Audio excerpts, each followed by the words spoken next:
Welcome to Food for Thought, brought to you by Lily. This Food for Thought moment is all about quinoa.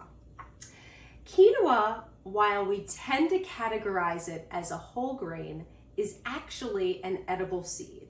And it's one that many of us can find in our local grocery stores in a variety of colors.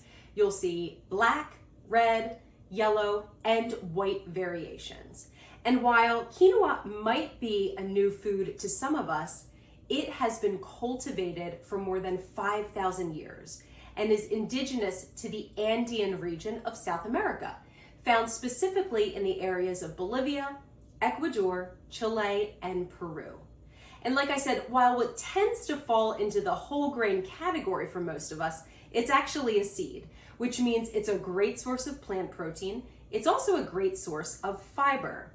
In fact, just 1 cup of cooked quinoa provides 8 grams of protein and 5 grams of fiber.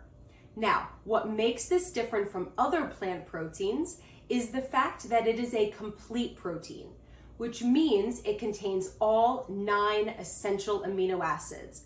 Essential amino acids are those that we cannot make ourselves. We have to get from the food that we eat. And this ensures that we have good, proper functioning day to day. Another fun fact is quinoa is naturally gluten-free, so it's perfectly safe to be eaten by those that may have celiac disease or a gluten intolerance. If this is a food that is new to you, and perhaps we're inspiring you to try it on your own, here's a little did you know fact.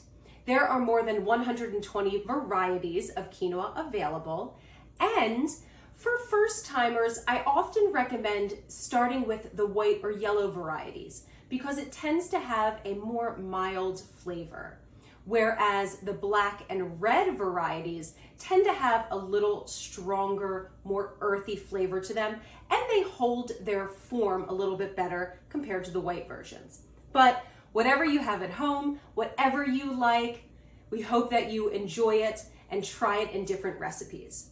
So this is our food for thought moment. Hopefully this has inspired you to try quinoa on your own. As always, share those delicious food photos with us, and hopefully we will see you in our virtual kitchens again soon.